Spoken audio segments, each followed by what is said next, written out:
नमस्कार, आप सभी का बहुत बहुत स्वागत है हमारे इस खास कार्यक्रम में। आपके साथ मैं हूं गौरव श्रीवास्तव, वरिष्ठ नागरिक, विधिक सहायता एवं जागरूकता। जी हां, आज का हमारा टॉपिक यही है और टॉपिक इसलिए महत्वपूर्ण है क्योंकि वरिष्ठ नागरिकों के लिए जिस तरह की जो सुविधाएं होनी चाहिए, क्या वो उन तक पहुंच रही है, क्या उसे सुनिश्चित किया जा रहा है और किस तरह से पूरा जो प्रारूप है आज की इस पीढ़ी का वो क्या कहता है और किस तरह की समस्याएं उनके सामने आती हैं और क्या उनके निवारण है और कैसे उनके अधिकारों का सम्मान उन्हें मिले, इसके लिए आज का ये विशेष अंक हम आपके लिए लेकर आए हैं। साफ तौर पर आज इस पर हमारा फोकस भी है और हम चर्चा भी करेंगे कि किस तरह से जो तमाम मापदंड हैं उनको अपनाते हुए उनके अधिकारों का सम्मान हो और आज के समाज में किस तरह से उनकी प्रतिष्ठा है वो और ज्यादा बढ़ती हुई नजर आए। इस पर आज हम बातचीत करेंगे। बहुत ही खास मेहमान भी हमारे साथ स्टूडियो में जुड़ चुके हैं। चलिए सबसे पहले उनसे आपका परिचय करवाते हैं। हमारे साथ डॉक्टर माला कपूर शंकर दास जी हैं जो कि सोशियोलॉजिस्ट हैं, international consultant and managing trustee development welfare and research foundation. Ma'am बहुत स्वागत आपका।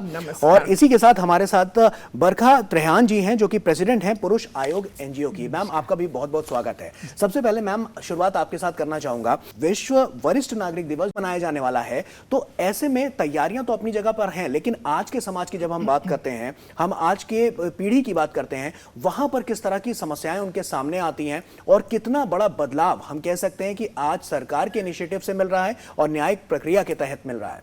पहली बात जो मैं कहना चाह रही हूँ कि जो वरिष्ठ लोग हैं, जब कुछ साल पहले जो उनकी स्थिति थी उसमें और अब में काफ़ी परिवर्तन आ गया है जी। और उसके कई कारण हैं। एक तो जो सामाजिक रूप है वो ही काफ़ी बदल गया है और कुछ ऐसे सामाजिक प्रोसेसेस हैं, डेमोग्राफी है, इकोनॉमिक कंडीशंस हैं, हेल्थ कंडीशंस हैं, जिनमें भी चेंजेस आ रहे हैं और सबके जीवन पर उनका प्रभाव पड़ रहा है। पहली बात जो हमें ध्यान में रखनी है कि आज की एज में जो वरिष्ठ लोग हैं उनकी लाइफ एक्सपेक्टेंसी काफ़ी बढ़ चुकी है। अब आप आम देखते हैं 80 साल का, 90 साल का व्यक्ति दिखता है जी। और अगर आप ध्यान दें, जो हमारी ऑफिशियल रिटायरमेंट एज को जो हम मानते हैं 60 साल, जब 58, कई जगह 55 भी है, तो उसके बाद 30 साल, 40 साल, 25 साल वो लोग हैं जी जिनकी आर्थिक स्थिति कम हो गई है। सब परिवारों में उनकी कुछ हद तक रिस्पेक्ट कम हो रही है। ये नहीं कि लोग जानबूझकर कर रहे हैं, बट सामाजिक स्थितियाँ ही बदल गई हैं। काफ़ी फर्क आ गया है जी। वर्क इन्वायरमेंट में, परिवारों के रहन सहन में, संयुक्त परिवारों की शेप ही बदलती जा रही है जी। तो उन सब से इनकी परिवर्तन आ रहा है।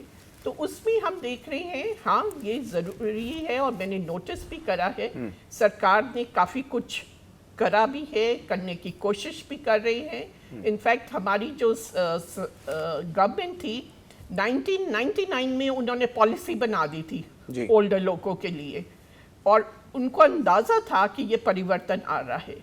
पर प्रॉब्लम ये आ रही है, जो मैं जब एनालाइज करती हूँ, इम्प्लीमेंटेशन में थोड़ी कमी रह गई है, जिससे जो बेनिफिट्स मिलने चाहिए थे वो नहीं मिल रही। वह गवर्नमेंट ने करा है, जैसे खाने पीने का, राशन का, दवाइयों का खर्चा वो दे रहे हैं हर साल। हर 5 ईयर प्लान्स में जब भी होता है, मैनिफेस्टोस भी बनते हैं इलेक्शन के, परिवर्तन लाने की कोशिश करते हैं, कुछ और नियम लाने की कोशिश करते हैं, पर धीरे धीरे फर्क पड़ रहा है। पर एक बात जो मुझे बहुत महसूस होती है कि हमारे जो सीनियर सिटीजन्स हैं, बुजुर्ग हैं, उनको काफ़ी चीज़ों की अवेयरनेस ही नहीं है जी।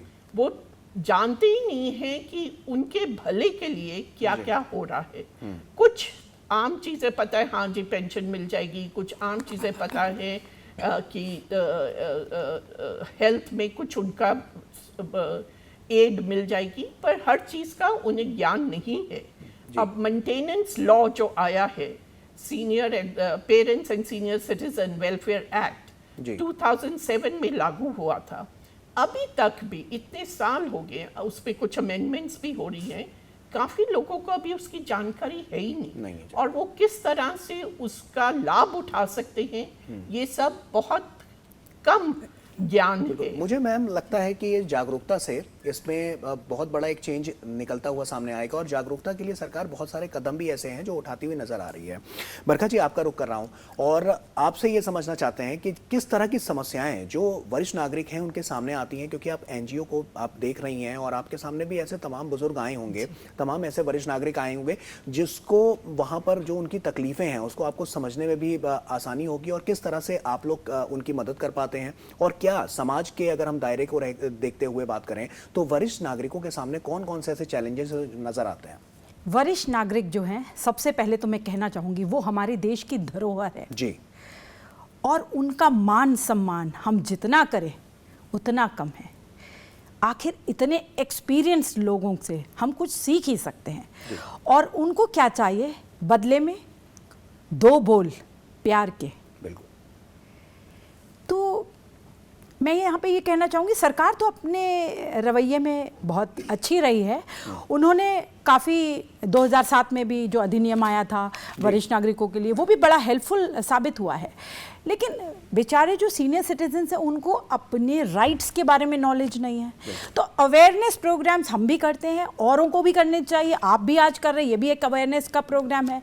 तो जितनी जागरूकता हम कर सके इस पूरे मुद्दे पे, क्योंकि वो बेचारे बंद कमरों में, देखिए हम और आप तो बहुत अच्छे से इंटरनेट यूज़ कर लेते हैं, हमें बहुत सारी चीज़ें पता हैं, लेकिन वो इतने टेक्नोलॉजी में अपडेटेड नहीं है। तो पहले तो आप कोशिश करिए घर में, अच्छा ये सारी चीज़ें घरों से शुरू होनी चाहिए कि जो बच्चे हैं, अगर माँ बाप या और कोई भी बुजुर्ग, ये सिर्फ अपने माँ बाप तक सीमित नहीं रहिए, आपके घर में कोई भी आ रहा है, ड्राइवर है उनकी माँ है, या आपकी मेड है उनकी माँ है, या कोई भी है, बाप पिताजी हैं, तो उनको अवेयर कराइए टेक्नोलॉजी से थोड़ा।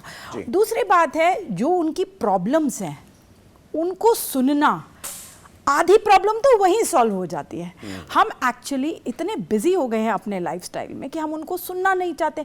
अब देखिए सरकार तो कुछ भी कर ले, जब तक हम सब लोगों का, गैर सरकारी, सरकारी, इंडिविजुअल, सबको आना पड़ेगा साथ, और तब जा कर के इस चीज़ों में जो हम कह रहे हैं इम्प्लीमेंट नहीं हो पा रही या इम्प्रूवमेंट नहीं आ पा रही, तो तभी आएगी जब ये कलेक्टिव इनिशिएटिव लेंगे हम सब लोग और इन बुज़ुर्गों की मदद करेंगे। आप देखिए कितनी माताएं हैं, वो बहुत ज़्यादा सैक्रिफाइस करती हैं पूरी ज़िंदगी अपने बच्चों का लालन पालन में, लेकिन जब ओल्ड एज हो जाती है उनकी, तो किस तरीके से उनके साथ बहुत दुर्व्यवहार होता है, घर में मारपीट होती है, बहुत ज़्यादा अब्यूज़िव उनकी जो बातें होती हैं, जो बच्चे रहते हैं साथ में, वो बहुत टॉर्चर करते हैं, जैसे दवाई नहीं देना, समय पे खाना नहीं देना, उनकी अगर किसी माँ की। आपने ये प्रताड़ना का जो जिक्र किया, तो क्या न्यायिक प्रक्रिया में भी इसके लिए कठोर प्रावधान है कि उसका वो इस्तेमाल कर सकते हैं? क्योंकि बहुत से वरिष्ठ नागरिक ऐसे हैं जिन्हें इसके बारे में नहीं पता है। जी देखिए, न्यायिक प्रक्रिया में तो है, लेकिन ये वरिष्ठ नागरिकों के साथ मेरी बहुत, ये ओल्ड सिटीजन्स के साथ रोज ही मेरी उनके जो कंप्लेंट्स है मैं सुनती हूँ। एक तो बहुत बड़ी ये दिक्कत है कि ये मेरे को तो पूरी बात बता देंगे, लेकिन कोर्ट कचहरी से बहुत डरते हैं, पुलिस स्टेशन से बहुत डरते हैं, कंप्लेंट लिख के फाड़ देंगे।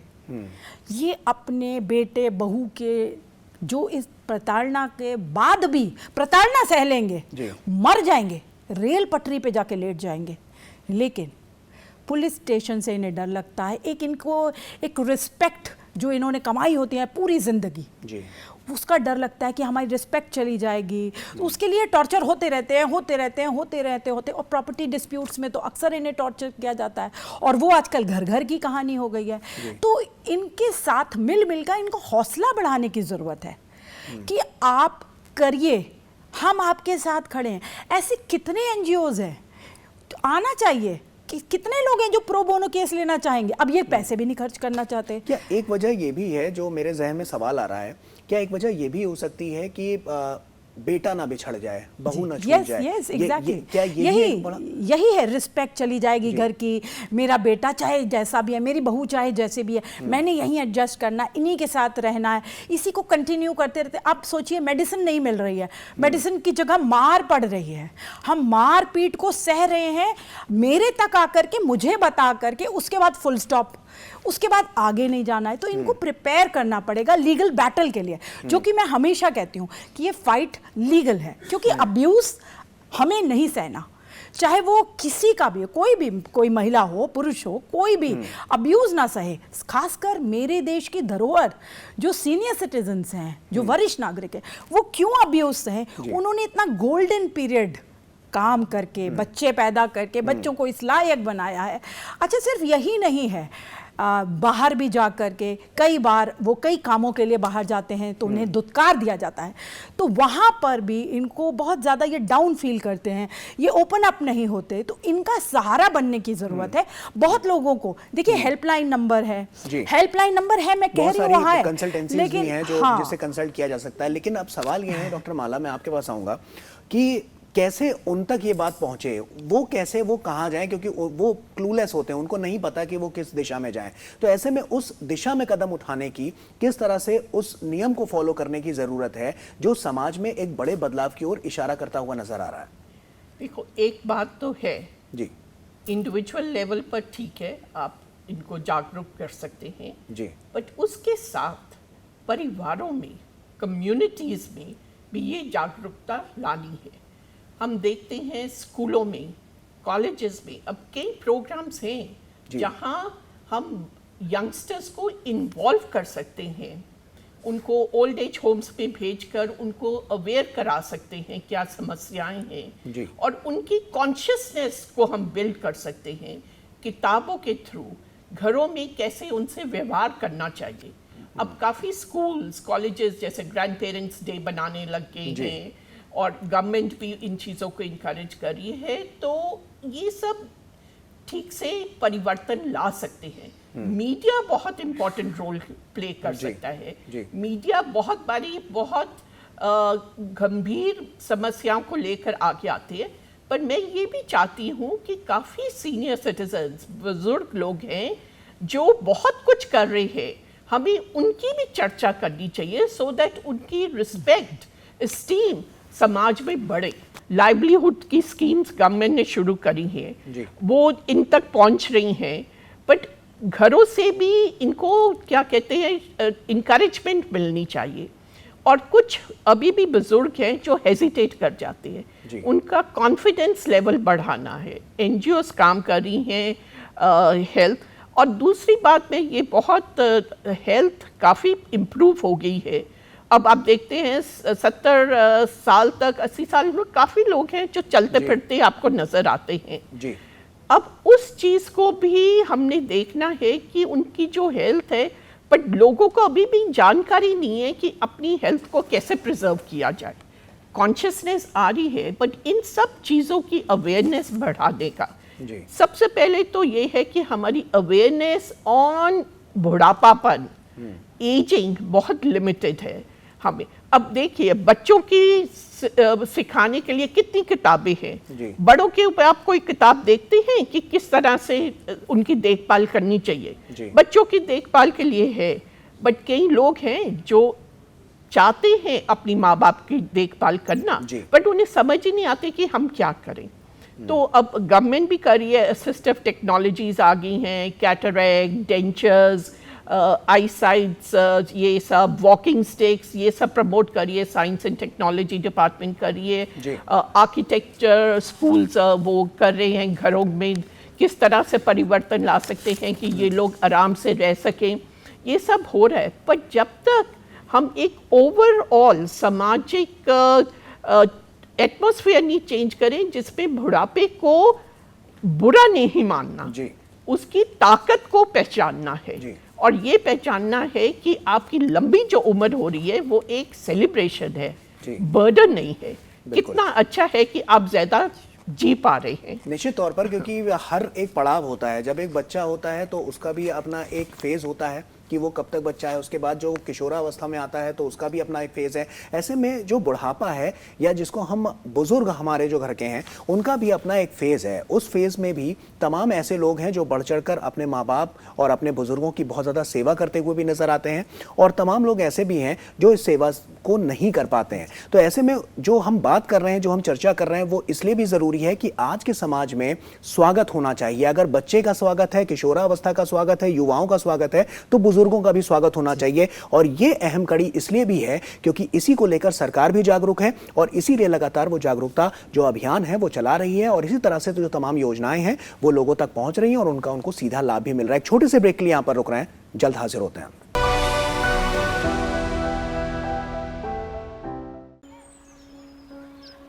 चाचा प्रणाम। प्रणाम।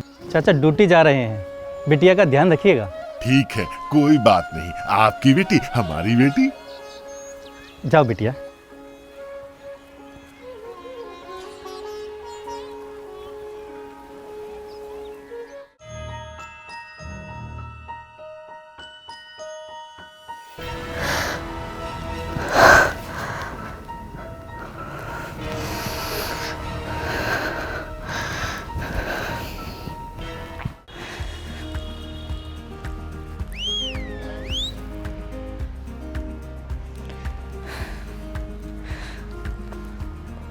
ओए होए कहाँ चली?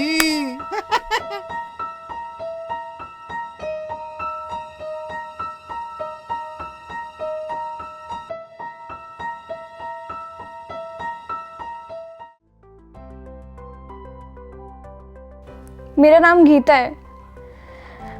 मैं छेड़छाड़ से परेशान हूँ, मेरी मदद कीजिए। भारत में कई ऐसे कानून हैं जो महिलाओं एवं बच्चों के सशक्तिकरण एवं संरक्षण के लिए बनाए गए हैं। अगर आपको और सहायता की जरूरत है तो कानूनी सलाह के लिए लीगल एडवाइस को चुनें और कोर्ट में वकील के प्रतिनिधित्व के लिए लीगल असिस्टेंस पर क्लिक करें। अगर आपको अब भी किसी मानवीय सहायता की जरूरत है तो आप हमारे इस टेली फैसिलिटेशन सर्विस के तहत IVRS बेस्ड हेल्पलाइन सॉल्यूशन को चुन सकती हैं। इसके लिए आप 14454 डायल करें। धन्यवाद।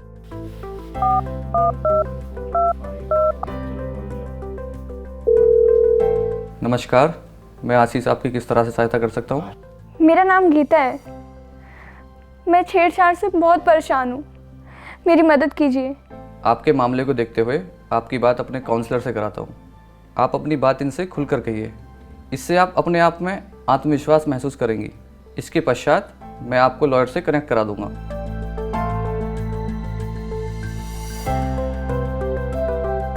लोगों तक न्याय की पहुंच को और आसान करने के लिए न्याय विभाग भारत सरकार की पेशकश न्याय सेतु, एकदम गोपनीय और सुरक्षित माध्यम जिसे समाज के सभी वर्गों के साथ साथ खास तौर पर दिव्यांगों, महिलाओं, बच्चों और वरिष्ठ नागरिकों सहित सभी जरूरतमंदों को ध्यान में रखकर डिजाइन किया गया है। न्याय सेतु एक ऐसा प्लेटफॉर्म जहां कानूनी जानकारी, टेली लॉ और न्याय बंधु की सभी सेवाओं का है समागम। न्याय सेतु, सभी होंगे अब और सशक्त। न्याय पाने की राह अब होगी आसान। न्याय विभाग भारत सरकार ने टेली लॉ और न्याय बंधु योजना का एकीकरण कर दिया है। सिर्फ एक रजिस्ट्रेशन से इन दोनों सेवाओं का लाभ ले सकते हैं। डाउनलोड करें tele law for citizens mobile app, लाभार्थी के रूप में रजिस्टर करें, अपनी जानकारियों को भरते हुए दस्तावेज अपलोड करके अपना प्रोफाइल तैयार करें, अपने मोबाइल नंबर और उस पर प्राप्त हुए पासवर्ड द्वारा लॉगिन करें। डैशबोर्ड पर अन्य विकल्प और विवरण की जानकारी लें। जिस केस पर आपको कोर्ट में वकील की जरूरत है उसे चुनते हुए request for advocate assistance in court matter पर क्लिक करें। कंटिन्यू पर क्लिक करते ही आपका मामला न्याय बंधु प्रो बोनो पर फॉरवर्ड हो जाएगा। केस सेक्शन में टेली लॉ से फॉरवर्ड हुआ वो केस दिखेगा जिस पर आप अपनी इच्छा अनुसार वकील कर सकते हैं। आपके वकील द्वारा उठाए जा रहे हर कदम की जानकारी आपको आपके मोबाइल पर नोटिफिकेशन द्वारा उपलब्ध होती रहेगी। तो आज ही इस इंटीग्रेटेड सेवा का लाभ उठाएं।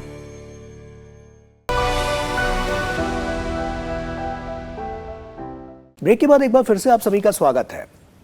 हम आज बात कर रहे हैं बुजुर्गों को लेकर और साफ तौर पर जो वरिष्ठ नागरिक हैं उनके अधिकार क्या हैं और उनके अधिकारों का सम्मान कैसा हो, इसी पर हम लगातार चर्चा कर रहे हैं। बहुत ही खास मेहमान हमारे साथ स्टूडियो में मौजूद हैं। बरखा जी, आपका रुख करूंगा और ब्रेक पर जाने से पहले जैसा कि हम उनके जो वैल्यूज हैं उनकी बात कर रहे थे, मैम ने बताया भी, और ऐसे में अब जो उनके सामने जिस तरह की कठिनाइयां आती हैं, परेशानियां आती हैं, वो तो है ही हैं, लेकिन कैसे हम परिवार दर परिवार इस जागरूकता को वहां तक पहुंचाएं, कैसे अवेयरनेस फैलाएं, इसके लिए किस तरह से प्रणाली रखी जानी चाहिए कि आज का जो समाज है जो हाईटेक तो हो रहा है, लेकिन क्या पीछे अपने जो वरिष्ठ नागरिक हैं उनका भी, उनके हितों का भी ध्यान रखा जा रहा है। ये अपने आप में आज के मुझे लगता है कि इस पीढ़ी के लिए एक बड़ा सवाल हो सकता है। बिल्कुल आपने सही कहा। मैं तो यहीं से शुरुआत करूंगी कि जैसे हम सेलिब्रेट करते हैं दूसरी वुमनहुड, मैनहुड को, वैसे ही हमें अपने सीनियर सिटीजन्स को भी सेलिब्रेट करना चाहिए। उनकी बहुत बड़ी उपलब्धियां होती है लेकिन हम उन्हें नकार देते हैं, तो उनकी उपलब्धियों को न नकारा जाए। और मैं इस विषय में हर साल 19 नवंबर को एक अवार्ड फंक्शन करती हूँ जहाँ पे लाइफ टाइम अचीवमेंट जो उन्होंने की होती है उस पर उन्हें पुरस्कृत भी करते हैं हम।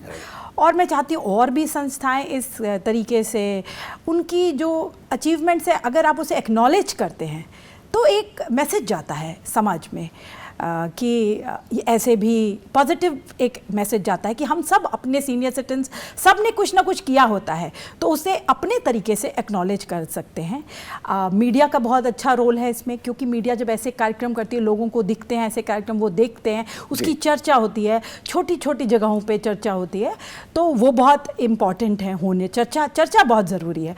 और आप परिवार में आपको एक मैसेज जाता है, जब हम ऐसे प्रोग्राम दिखाते हैं परिवार में एक मैसेज जाता है कि मेरे घर में भी तो बुजुर्ग हैं, उनकी मैंने क्या करी है, क्या सेवा करी है, या अगर उनके साथ मैं कोई प्रताड़ना कर भी रहा हूँ तो उनका लीगल बैटल लड़ने के लिए लोग हैं। तो सावधान हो जाएं जो लोग भी अपने माता पिता की या किसी अन्य बुजुर्ग की किसी भी प्रकार से प्रताड़ना कर रहे हैं, उनको अब्यूज़ कर रहे हैं, मार पीट रहे हैं, तो वो सावधान हो जाएं। कानून कड़े हैं, बस सिर्फ उनको ये लगता है कि उनके माँ बाप शिकायत नहीं करेंगे। तो एक मैसेज ये भी जाना चाहिए कि नाइंसाफ़ी किसी को नहीं सहनी। आवाज़ उठाइए, हर गलत के खिलाफ आवाज़ उठाइए, चाहे आपके बच्चे ही हैं, अगर वो आपके साथ गलत कर रहे हैं तो उन्हें समझाइए पहले। जब आप समझा लें और वो तब भी ना समझें, तब फिर पुलिस स्टेशन, कोर्ट कचहरी, एनजीओ, गैर सरकारी संस्थाएं, हेल्पलाइन नंबर सबको यूज़ करें, अपने राइट्स को समझें, अपने राइट्स को पहचानें। जैसा कि तमाम जो योजना सरकार की तरफ से चलाई जा रही हैं, लेकिन कानून व्यवस्था में भी एक अलग प्रणाली है। वो कानून व्यवस्था की प्रणालियां क्या कहती हैं, क्या वहां पर प्रावधान रखे गए हैं और किस तरह से वो उन तक पहुंचाया जाए जिससे उनके अधिकारों का सम्मान हो सके? जी, मैं तो पहले ही बोल चुकी हूँ कि कानून प्रणाली में वरिष्ठ नागरिकों की पूरी सुनी जाती है, लेकिन दिक्कत यह है कि दे डोंट ओपन अप। बाकी सरकार अपनी तरफ से हर कोशिश करे। आप ये देखिए, बुजुर्गों में एक बड़ी तकलीफ होती है कि उनको दवाइयाँ बहुत महंगी लगती हैं, हॉस्पिटल बहुत महंगे लगते हैं, तो इतनी बढ़िया आयुष्मान स्कीम लाई गई है जिसमें उनको सस्ती दवाइयाँ मिल रही हैं। आधी चिंता तो उनकी दवाइयों की होती है, वो चाहते हैं कि हम बर्डन ना बने किसी के। तो सरकार का ये बड़ा अच्छा इम्पोर्टेंट फैक्टर है। लेकिन डॉक्टर माला, ये भी बहुत जानना जरूरी है, क्योंकि लोगों को अपने जो अधिकार उनका कैसे सम्मान हो, न्यायिक व्यवस्था में इसके लिए भी तमाम प्रणालियां हैं। तो क्या वहां पर भी इस तरह से जो तमाम स्कीम चल रही हैं, जो योजनाएं चल रही हैं, उनका लाभ उन तक पहुंचे? और अगर इस तरह की कोई स्थितियां होती हैं जो उनके फेवर में नहीं जाती हैं, तो वहां पर कानून प्रणाली में आगे बढ़कर वो किस तरह से अपने अधिकारों का सम्मान पा सकते हैं? देखिए, एक चीज़ जो मैं देख रही हूँ और बहुत अच्छी बात हो रही है, सीनियर सिटीजन्स एसोसिएशंस बहुत बन गई हैं। हर सिटी में, हर टाउन में आप देखते हैं, और ये लोग मिलकर एनजीओज के साथ, गवर्नमेंट के साथ काफ़ी सुविधाओं के लिए आगे बढ़ रहे हैं जी। और गवर्नमेंट भी जो कानून के थ्रू जैसे ओल्ड एज होम्स खोलना चाह रहे हैं, जहाँ उनका कैसे अकाउंटेबिलिटी होनी चाहिए, उनमें क्या सुविधाएं होनी चाहिए, ये सब पर कानून काफ़ी अब ज़ोरों से आ रहा है। हमने स्टैंडर्ड्स बनाए हैं ओल्ड एज होम्स के कि ये जो बुज़ुर्ग लोग हैं ये किधर ऐसे छोड़े नहीं जा सकते, उनका रहने का पूरा इंतज़ाम होना चाहिए। जैसे इन्होंने कहा दवाइयों का पूरा इंतज़ाम, गवर्नमेंट ने बनाए, प्राइमरी हेल्थ केयर में काफ़ी हैं, इतने जेरियाट्रिक क्लिनिक्स अब खोलने की कोशिश करी जा रही है, और ये सब जागरूकता बढ़ेगी। और इसके साथ अगर परिवारों में भी लोगों को लगे और ये किताबों के थ्रू, टेलीविज़न के थ्रू, डॉक्यूमेंट्रीज के थ्रू, समाचार के थ्रू आए कि बुजुर्ग लोग जब एक उम्र में पहुंचते हैं उनकी क्या क्या तकलीफ़ें हो सकती हैं, उनमें क्या क्या प्रिकॉशंस लेनी चाहिए, हमें अपनी एजिंग को किस तरह से सक्सेसफुल बनाना चाहिए, तो ये सब जागरूकता आनी चाहिए। रेजिडेंट वेलफेयर एसोसिएशंस भी अब काफ़ी काम कर रही हैं इन चीज़ों में, जहां वो सामान देते हैं और एक्टिविटीज़ करते हैं। अब प्रोग्राम्स करने चाहिए जिसमें सीनियर सिटीजन्स पार्टिसिपेट, क्या वो सारा टाइम घर में ही बैठे रहेंगे? उनके लिए काफ़ी होना चाहिए, म्यूज़िक है, डांस है, आपस में बातचीत करने के पार्क्स में जगह होनी चाहिए। तो ये कि लोगों को होना चाहिए कि इनके भी अधिकार हैं जीवन का मजा लेने के लिए। बिल्कुल। और ये जीवन का जो मजा है ये एक उम्र में खत्म नहीं हो जाता। और कई बार आप देखते हैं शादी पर जाना है तो बुजुर्गों को घर छोड़ दिया। ये सब परिवर्तन लाने के लिए अवेयरनेस चाहिए, और ये हो रहा है स्कूल्स में, कॉलेजेस में, अब तो वर्क प्लेसेस में भी। एक मैंने और हमारे कुछ हम लोग गवर्नमेंट को सजेशन दे रहे थे, आप चिल्ड्रन के क्रैशेस बनाते हैं, ओल्ड एज के भी क्रैशेस बना दीजिए कुछ, जैसे पेरेंट्स को जो देखभाल कर रही हैं कितनी छुट्टी लेकर वो देखभाल करेंगे। अगर ऑफिस जाने कुछ उनके भी पैटर्निटी लीव आप दिलवा दीजिए, ग्रैंड पेरेंट्स केयर लीव दिलवा दीजिए, जिससे कुछ सुविधाएं बढ़ती जाएंगी। बिल्कुल। और उनको आराम मिलेगा, और एक उससे जो नजरिया भी है बदलेगा, जो लोगों को लगेगा कि इनके अधिकार हैं, इनको मिलने चाहिए और हमें उस तरफ बढ़ना है। बिल्कुल। तो ये सब, और जैसे बुजुर्गों को खुद भी मांगना पड़ेगा कि हम ऐसे नहीं बैठेंगे, हमें अपना हक जमाना है, और हक का ये तमाम मतलब इसी के लिए व्यवस्थाएं जो हैं वो सरकार की तरफ से की गई हैं, और न्यायिक प्रणाली में भी बहुत सारी ऐसी व्यवस्थाएं हैं जो उनके लिए की गई हैं, जो उनके लिए है, उनके हक के लिए है, और आने वाले समय में उनको अपने जो अधिकार हैं उनका सम्मान मिल सके उसके लिए है। तो इसी के लिए हम लगातार इस तरह के प्रोग्राम्स कर रहे हैं जिसमें जागरूकता साफ तौर पर पहुंचाई जा रही है, और सरकार द्वारा और साफ तौर पर न्याय विभाग द्वारा कौन कौन सी ऐसी प्रणालियां हैं जिसमें आपके अधिकारों को आपको सम्मान मिल सकता है। तो उसी से जुड़ा हुआ हमारा ये आज का खास कार्यक्रम था। इसी के साथ फिलहाल इतना ही। आप हमारे साथ जुड़े, डॉक्टर माला आपका बहुत बहुत शुक्रिया, बरखा जी आपका बहुत बहुत शुक्रिया यहाँ पर लोगों को जागरूक करने के लिए और तमाम बातचीत हमसे यहाँ पर करने के लिए। और इसी के साथ फिलहाल हमारे इस खास कार्यक्रम में इतना ही। हमारी पूरी टीम को दीजिए इजाजत। नमस्कार।